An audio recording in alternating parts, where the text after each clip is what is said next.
आपको एक अहम खबर से मैं आगाह करूंगी कि इस वक्त चाइना जो है चाइनीज एम्बेसी वीजा नहीं दे रही। आप रोज बरोज कोई ना कोई नेगेटिविटी की खबर आई रहती है। पाकिस्तानी पासपोर्ट पे चाइनीज एम्बेसी वीजा नहीं दे रही। हाँ भाई हाँ, हम ये बचपन से सुनते आ रहे हैं कि पाक चीन दोस्ती हिमालय से ऊंची है, समंदरों से गहरी, और इस दोस्ती के नज़ारे हमने जगह जगह देखे।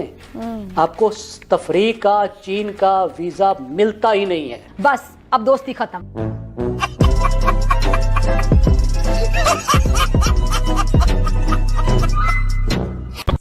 ये बहुत सारे लोग रब्ता करते हैं जी हम 30 मुल्क फिरे हैं, 32 मुल्क फिरे हैं, 15 मुल्क फिरे हैं, नहीं मिल रहा। चाइनीज एम्बेसी आपको वीजा नहीं दे रही, नहीं मिल रहा वीजा। अच्छा बात नहीं है कि चाइना ने कहा है पाकिस्तानियों का विजिट वीजा भी कैंसिल। अब हम रिस्ट्रिक्ट करेंगे। चाइना इस वक्त पाकिस्तान से बहुत ज्यादा नाराज है। घर से निकलते और दुनिया का 8वां अजूबा कहलाने वाली शाहराह रेशम हो या फिर बिजली के मंसूबे और सी पैक जैसा अजीमुशान मंसूबा, इस लाजवाल दोस्ती की गवाही एक से बढ़कर एक है। कुछ दूर चलते चीन ने पाकिस्तान में काम बंद कर दिया।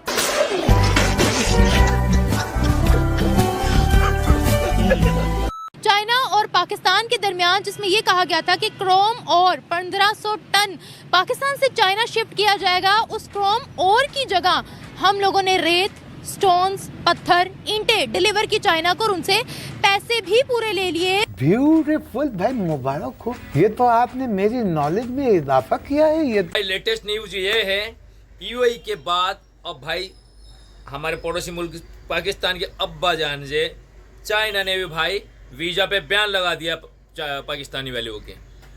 कहा यह जाता है पाकिस्तानी वाले भाई चाइना को भी चुना लगा दिए, वो भी 100-250 का बात नहीं है, 113-14 बिलियन डॉलर की चुना लगाए हैं भाई। ये कैसे हैं लगाए हैं, ये हम आगे वीडियो पे देखेंगे।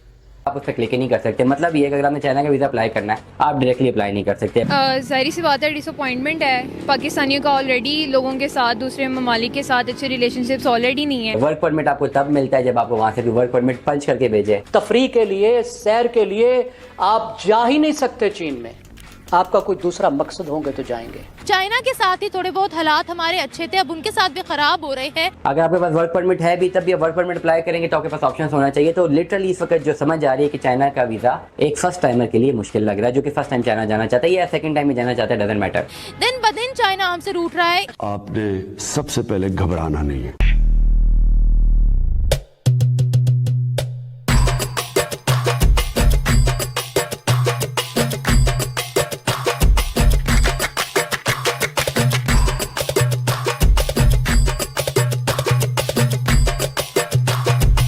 अब जब से चाइना ने इनके वीजा पे बैन लगाया है, चाइना ने पूरी टोटली बैन नहीं लगाया लेकिन मोस्टली बैन लगा दिया है कि अगर प्रॉपर कोई रीजन ना हो तो चाइना में आपको एंट्री नहीं मिलेगी। इसकी रीज़न ये बताया जा रहा है कि चाइना इंपोर्ट कर रहा था, कुछ क्रोमो आइटम्स थे जो पाकिस्तान से जाना था चाइना, और 113.9 बिलियन डॉलर्स के थे भाई। इतना बड़ी रकम के क्रोमो आइटम्स थे। लेकिन पाकिस्तानी भाइयों ने क्या किया भाई, जहाज के कंटेनर में भर दिए मिट्टी, पत्थर, कंकड़ ये भेज के भाई चाइना शिफ्ट कर दिए। अब सोच सला जो हमेशा हर वक्त उनके साथ देता है जिस चाइना, ये लोग चाइना को भी नहीं छोड़ भाई, उसकी भी वाट लगाए, उसके भी पैसे खा गए। अब भी इससे गुस्से में आया है चाइना और लगा दिया है पाकिस्तानियों के ऊपर बैन। एक तो पहले से सी पैक बंद कर रखा था, अब इनके वीजा भी बंद हो गए। में देखा है मैंने। चीन में जब मैंने स्टूडेंट के तौर पर अप्लाई किया था तो मैंने एक दफा का वीजा मांगा था, उन्होंने बगैर पूछे 2 ठप्पे लगाए थे कि आप 2 दफा चले आना। आज जरा चीन का वीजा लगा के दिखा दें। आपको तफरी का चीन का वीजा मिलता ही नहीं है। तफरी के लिए, सैर के लिए आप जा ही नहीं सकते चीन में। आपका कोई दूसरा मकसद होंगे तो जाएंगे। श्रीलंका वीजे की जरूरत ही नहीं होती थी, आज आप देखिए कैसे वीजा मिलता है, इसलिए कि हमारे रवैये ऐसे हैं। ऑलरेडी लोगों के साथ, दूसरे ममालिक के साथ अच्छे रिलेशनशिप्स ऑलरेडी नहीं है, और मज़ीद इस तरह की हरकतों के बाद जिन लोगों के साथ, जिन कंट्रीज़ के साथ हमारा अच्छा रिलेशनशिप है, तो हम उससे भी हाथ खो बैठेंगे अपना, और इवेंचुअली फिर हमारे पास कोई भी नहीं होगा।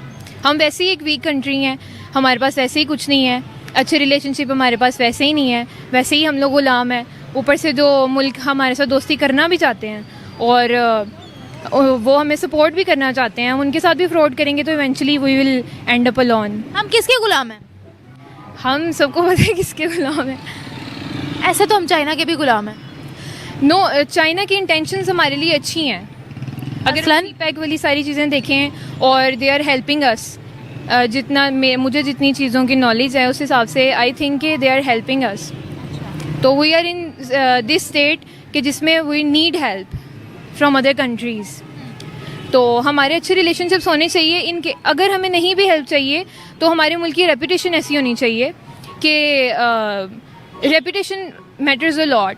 हमें वैसे ही सारे लोग स्कैमर समझते हैं। अगर जहाँ पे मुल्कों में जहाँ पे पाकिस्तानी स्टूडेंट्स बाहर जाते हैं या वर्क परमिट पे जाते हैं, तो जब उनके नेटिव्स को पता चलता है वो यार पाकिस्तानी, तो they treat us as scammers.